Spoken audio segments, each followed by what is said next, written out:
Welcome to the Health Momentum, where we explore how medicine is evolving and why it matters for physicians and clinic leaders.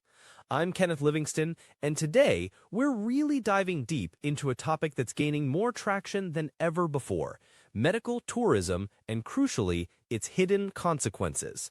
It's a fascinating area because on one hand, you have patients seeking care, often with excellent outcomes from procedures abroad. But on the flip side, clinics right here at home are often left inheriting a significant burden. And that burden isn't just a minor administrative annoyance, it's a full-blown leadership challenge that demands our attention. That's exactly right, Kenneth. Medical tourism isn't some niche, isolated phenomenon anymore. It's a reality that clinics truly cannot afford to ignore. And what you said about leadership, it resonates so deeply with me. It's about being proactive, not reactive. We see patients coming back, and sometimes their care is fantastic, but the paperwork, the records, it's a whole different story. This is where leadership comes in, where we need to anticipate these challenges rather than just react to them after the fact. You know, Daniel, when we talk about hidden consequences, what are the most common issues you're seeing on the ground? Because it's easy to say incomplete documentation, but what does that actually look like for a physician trying to provide follow-up care? Oh, it's a minefield, honestly. Incomplete documentation is a huge one.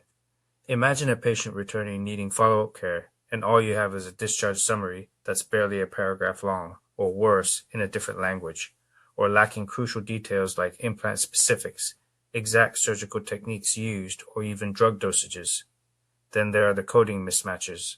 Procedures done abroad might not align with our CPT codes, making it a nightmare for billing and reimbursement.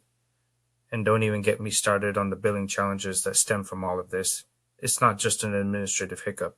It directly impacts patient safety, continuity of care, and the financial stability of our clinics.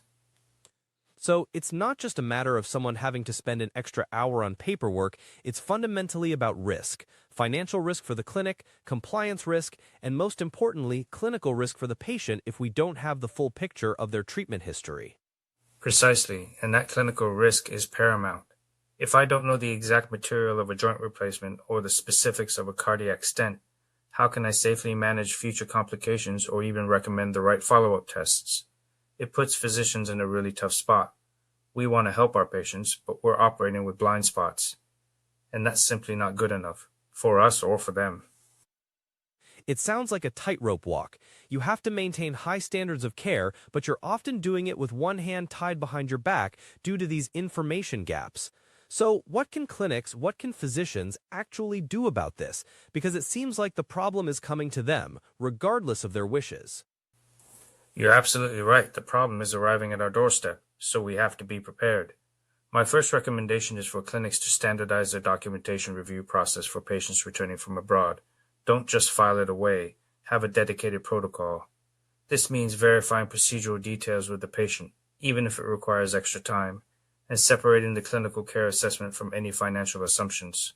We have to treat every piece of incoming information with a critical eye.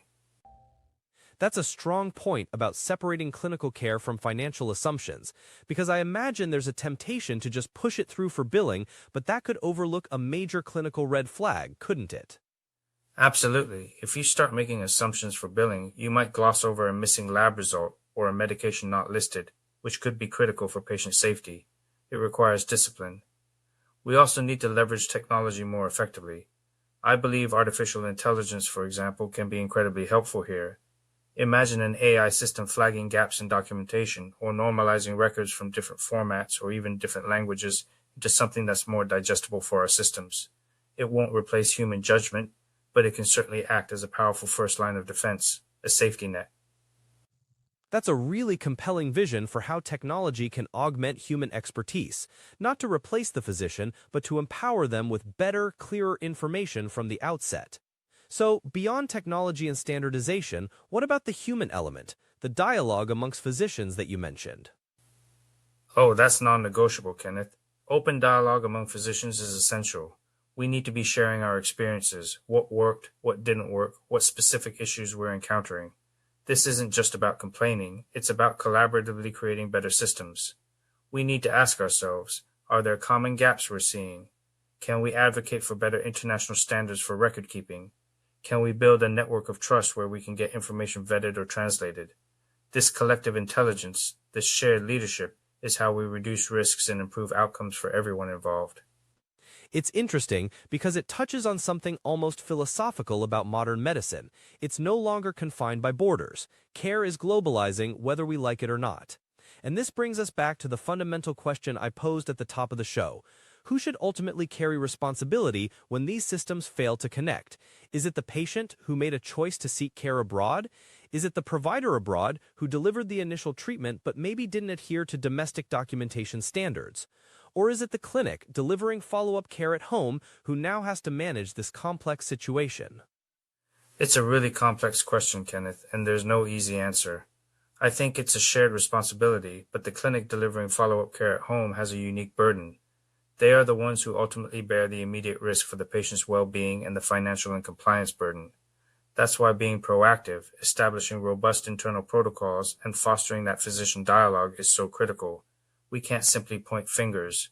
We have to build resilience and robust systems within our own organizations, while also advocating for broader changes and better communication across international healthcare systems. It's a collective challenge that requires individual and systemic solutions.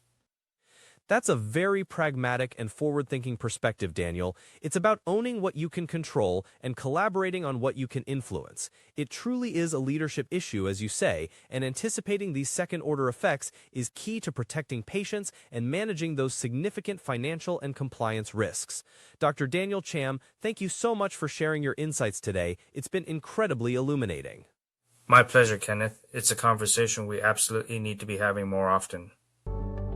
And for our listeners, if you're interested in continuing this conversation, Dr. Cham welcomes you to connect with him on LinkedIn.